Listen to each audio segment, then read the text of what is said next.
Welcome back to Rock the World with Kay and Michelle. Good morning. Today we're talking about something that affects every family, but especially families navigating disability, chronic illness, or developmental differences. Child goals look different.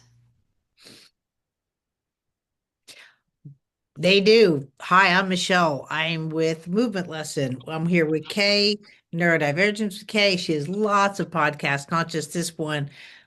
She's a powerhouse in the field, and we really want to talk about goals with children. Like yesterday, my son, 23, did the dentist for the first time, and a lot of people will be like, "That should be normal." Yeah, I get, the N word, the normal word, but he actually laid down, got his teeth clean, and then that's when someone said, "Well, how did he do it before?" I'm like, literally, we had to like put him under, like either Mhm. to the hospital or we finally found a dental practice that had anesthesiology in the practice to put him out.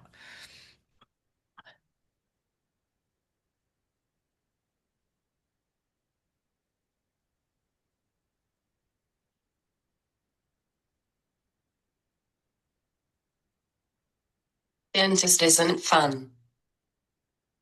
Oh no, it's not fun, and it's just another form of medication and response time and coming out of it. And my guy is 6'3", and when he comes out of again having autism and such, coming out of anesthesia for him is different than, someone trying to get coherency back.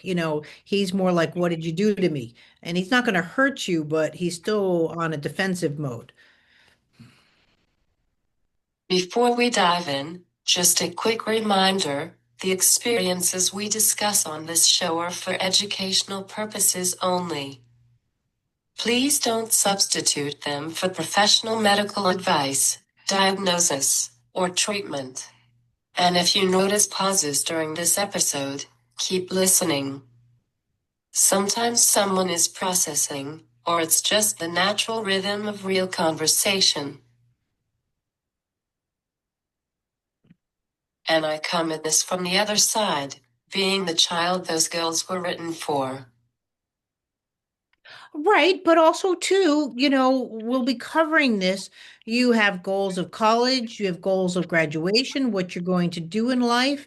They're still your personal goals, but in your case, you have to modify them with your surroundings because, your mom drives you, things like that need to be taken into consideration. So, it's still a collaboration, but at the beginning, really this podcast, yes, we tend to dive into to kids with special considerations, but really these goals are for everybody. We just have to plan.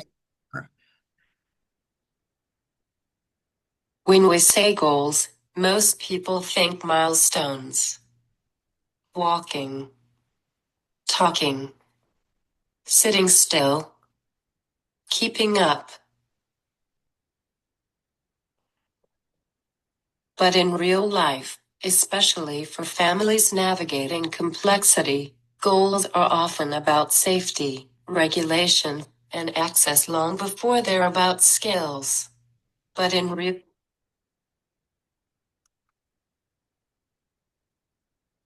I was born full term, but I didn't breathe on my own. My pediatrician performed CPR to give me my first breath, and within hours I was transferred to another hospital. So before milestones ever entered the picture, my parents were focused on survival. Right. And I really want to say something there and interrupt a little bit. Listen, we all plan for the happy birth and everything that needs to go on. When something like this happens, goals of the family switch immediately. Really, people from the outside have to understand the especially the mom because of the hormones and everything. Again, hospital transfer. Now you got mom in one hospital, baby's going to another hospital. Who do we go to visit, mom or the baby? We got to stay with the baby. It's always the number one priority.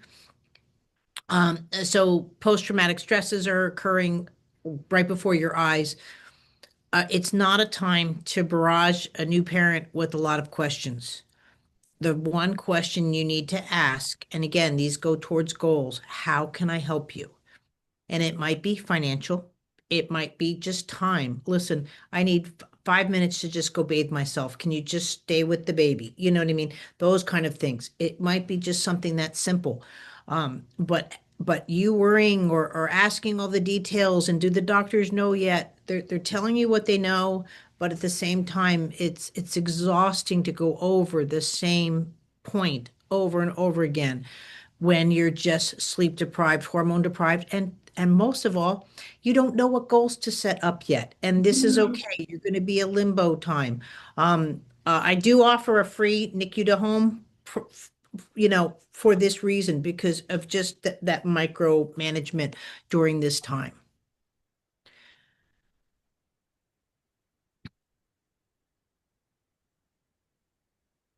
That changed the conversations around me.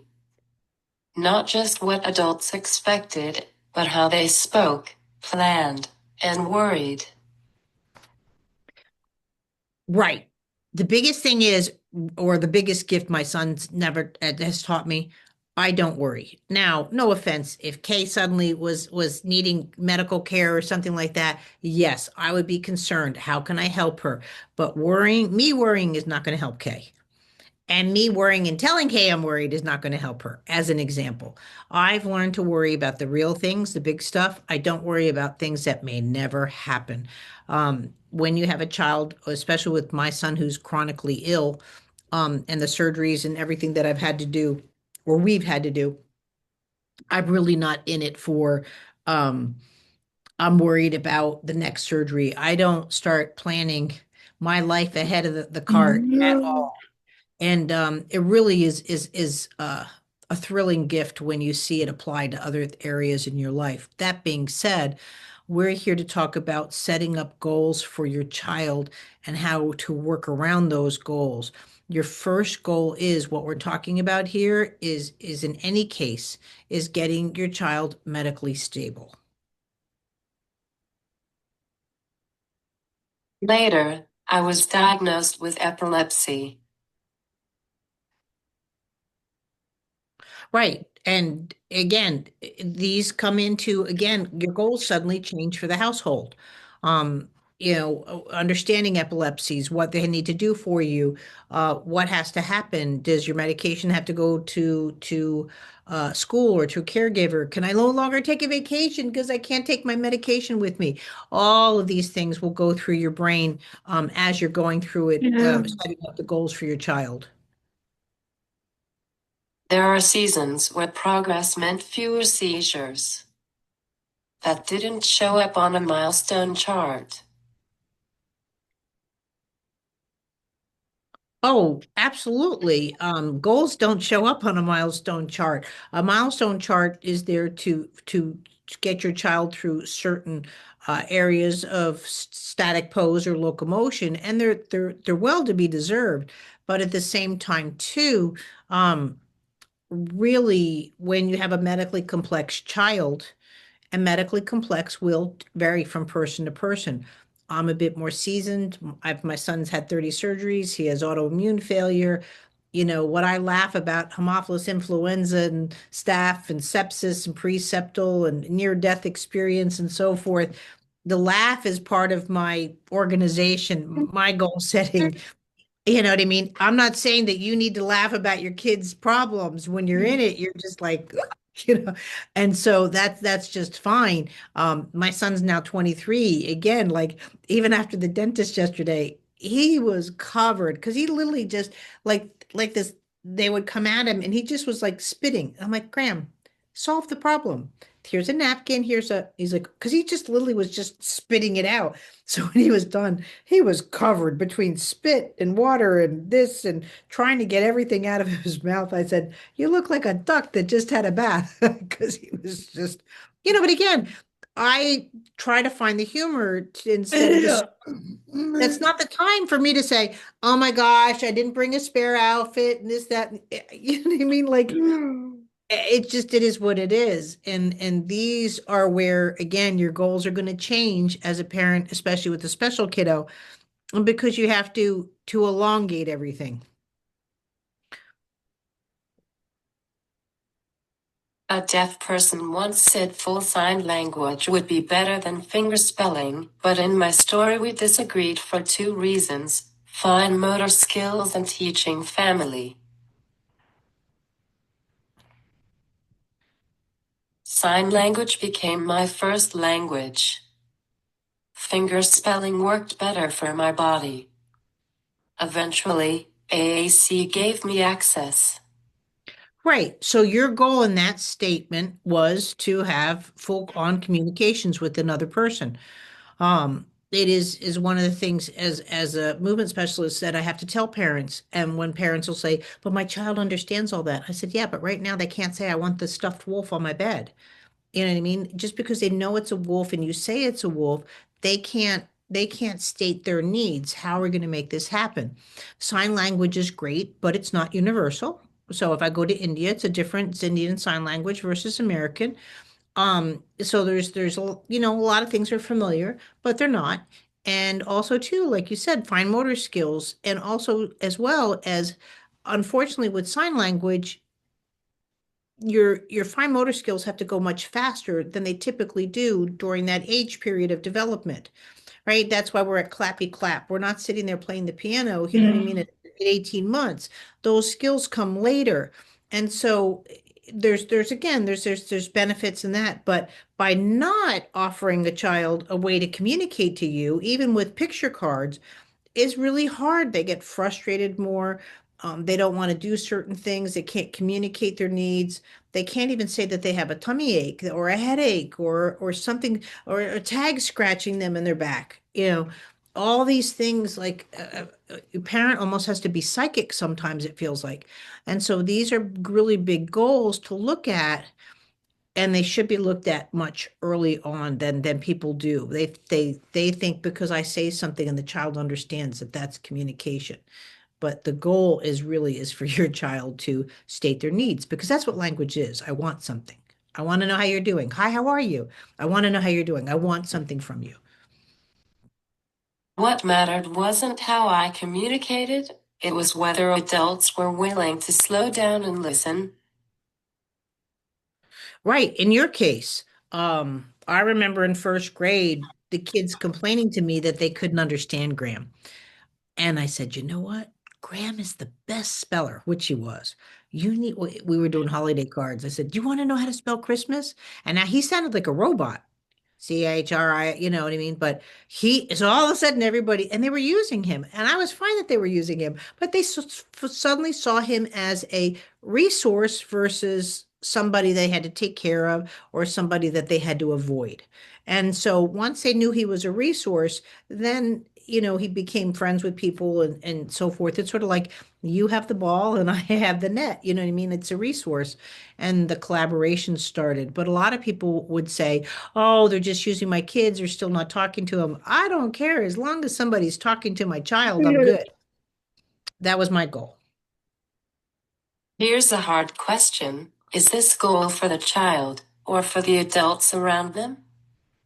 Oh, it is a hard question, but learning again, your goals first of all, medical. You need to keep your child medically stable. And that might be I have to make my 6-month appointment or I have to go to the dentist. Some things just aren't fun. What we have to do for our kids, it's not like we're going to the arcade every weekend. We sometimes can't go to the arcade because they can't handle the lights, the noise, the smells, the stimulations, right? But the second goal is to keep the family intact. That means finances, insurance, again, sometimes not so fun stuff.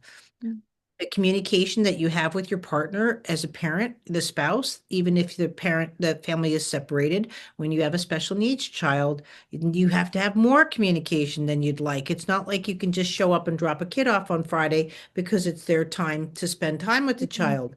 You might have to be explaining medical conditions, what doctors you've seen. You know what I mean? There's a bigger collaboration that is needed. And then you have to realize too that everything is just okay. And it is okay just to go to the park. Don't worry about if people are going to look at you. Or again, those are the worries that nobody cares about. And you just need to make sure there are goals in your life that keep you social. In your case, don't you think your life is 10 times richer because you have your siblings, right? Your parents Mhm. said, "Come on, we're going. So and so has a dance recital. We're going." Mhm. They had to accommodate for you, but the goal was your other sister, but it got you out. If you were the only child, right, you would have been isolated more. I find to see that. My first power wheelchair gave me the freedom most kids get from their legs. Hmm. Later, my dad built a fully wheelchair accessible home so I could actually live in my chair, not just own one. Function Oh, and access. Function meant participation. Function meant dignity.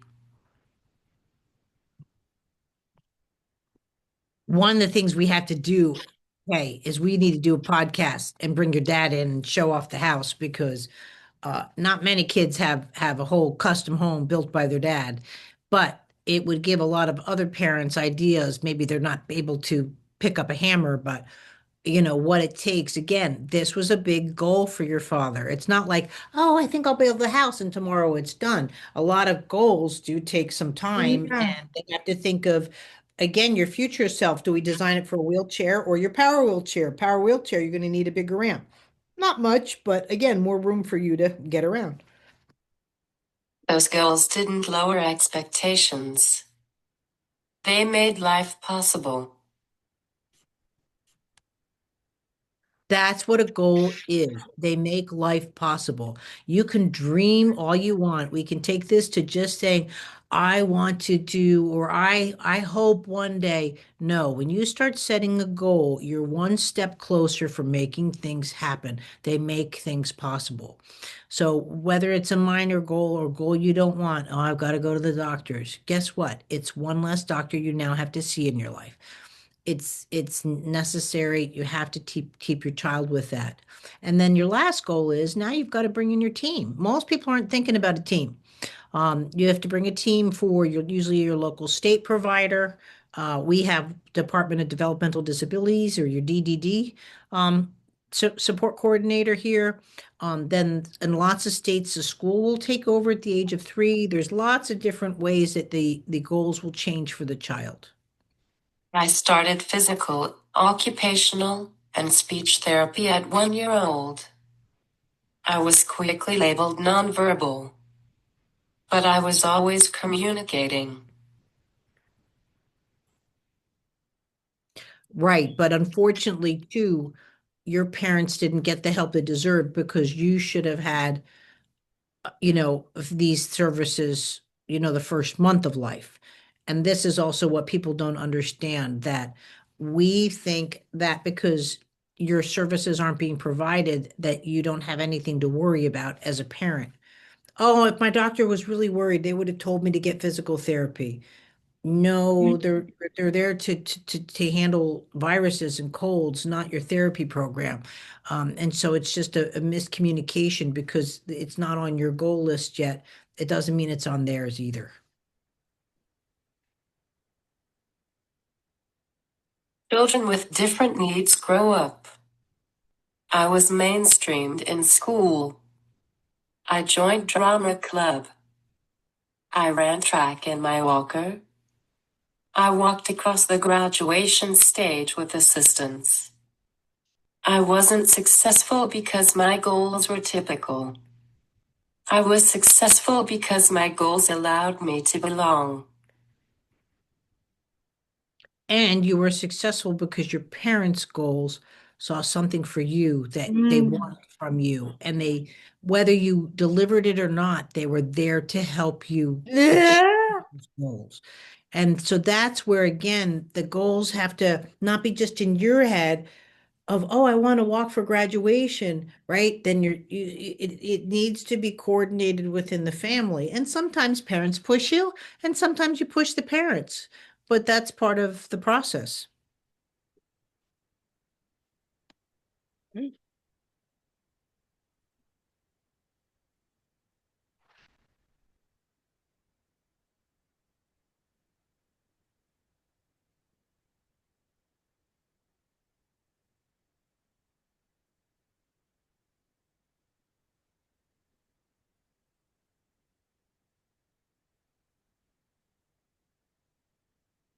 encouraging each other too.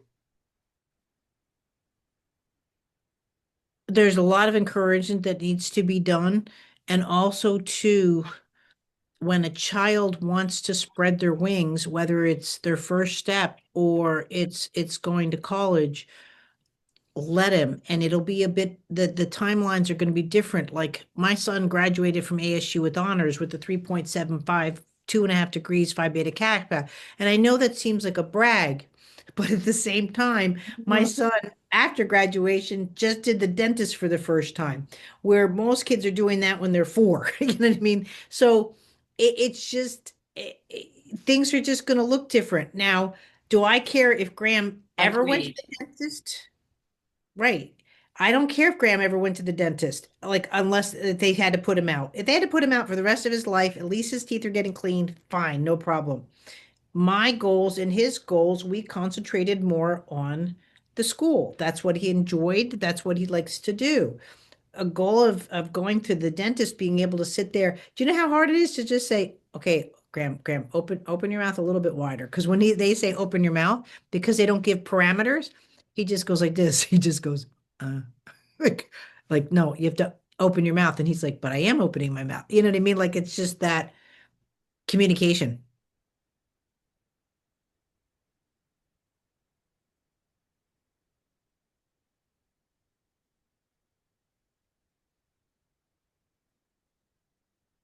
Or the swallowing difficult for the dentist. Oh, he wasn't swallowing in any of that. That's why he was spitting. No, I know it's very common for both you and he, even at different levels. Swallowing is usually one of a telltale sign issue of arrangements for your child.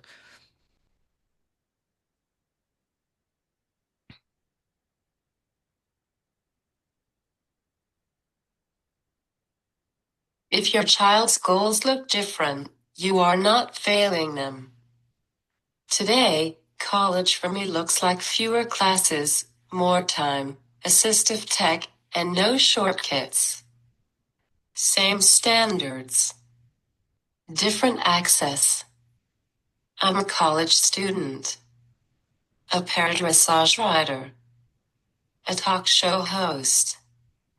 Different goals didn't shrink my life. They build it. It wasn't my goal to become Graham's therapist, for lack of a better word. I just knew in my case, they said he would walk. He walked before, so I thought no problem.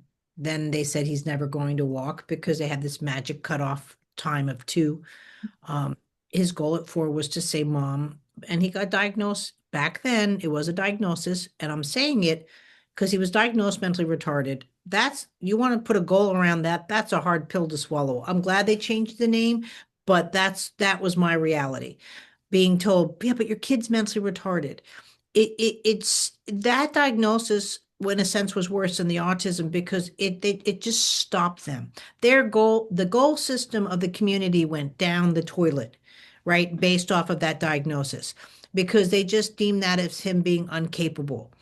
And even there's a live interview that I did with Diane, his vision specialist, and because my son went to Foundation for Blind to start off with, and she said, if I'd known one of your aspirations for Graham, your goals was to go to college, I would have called in the counselors. Mm. So, you know what I mean? Like, so sometimes with your goals with the parents, your biggest encouragement that I can give you right now, don't tell anybody. Sometimes you are going to have to keep your feelings to yourself. It's just too important because you don't need to defend yourself. You're not here. You're a good person. You're trying to keep your family stable. That's all you're trying to do. You're not here. And we have a really hard time with that with social media because when people go, oh, my kid was like that and he never did this. I don't I don't need that. And I'm not saying that those aren't Mm. great concerns from someone. They're really just trying to be nice and helpful. But really, sometimes you're putting hot air into your own balloon and it'll take off your way. and you'll rise to the occasion your way, and that's okay. And some goals just don't happen. I wanted my son maybe to be a lawyer, and he's in cybersecurity. It's not a failure. Yeah. It's just your goals will change, and they might change just like that. You Yeah. suddenly have to move. You suddenly have to, that's okay. But sometimes, you know what I mean? Like they're your goals, and it's okay. But as long as you have them, that's what you need. As someone who grew up with special needs, I can say this with certainty. The goals that honored who I was didn't hold me back. They gave me the foundation to become who I am today. I didn't plan for any of this as a parent, and this is probably the biggest takeaway I want you to get from this. You didn't plan for it, but your husband didn't either, your spouse, your partner, the mother of your child, your grandparents, nobody planned for this. And so you want and expect the people to support you the way that you are thinking. That's not always, you're not always on the same page. This is where goals are great. You'll have your immediate goals, like, do we get fed today? Who's going to work? There's going to be immediate goals. Who's going to go with the baby in the hospital? Who's going to take to the doctor? Can you go together? Those are your immediate goals, right? But they're not going to define your life just yet. That's where you're in the medical stability, your financial stability, and maybe you never talked about finances before. Well, you do now. And things like that. Again, your goals have changed. You might have to get outside counseling for some of these things, and that's okay, right? But also remember, most counselors haven't gone through the special needs. I have a special needs trust right now. I have parental guardianship. We've done, podcasts on all of this. But please remember that these goals are going to get you through it. Not thinking about tomorrow doesn't help you when you're in this situation. Thanks for spending time with us today. If this episode resonated, share it with someone who needs the reminder that child goals are allowed to look different. Next time on Rock the World with Kay and Michelle, we'll be talking about types of goals for children. Exactly. My first goals were were birth. Well, he got sick at 13 months, so that I didn't have the birth issues. Mine were a little bit later. But when people were like, "Is he ever going to get married? Do you think he?" I'm like, "I'm on 2 to 5. My goals right now are from 2 to 5. Don't talk to me about when he's 22. I'm on 2 to 5." And I did it my way. But I've been helping people around the world for a long time. And I hope you continue to listen to Rock the World because we have a lot to say. We have a lot of experience and we're Mm. here to help you. So, and if you have any ideas, please, please, please let us know and we'll cover it in the podcast. Or maybe we'll have you on.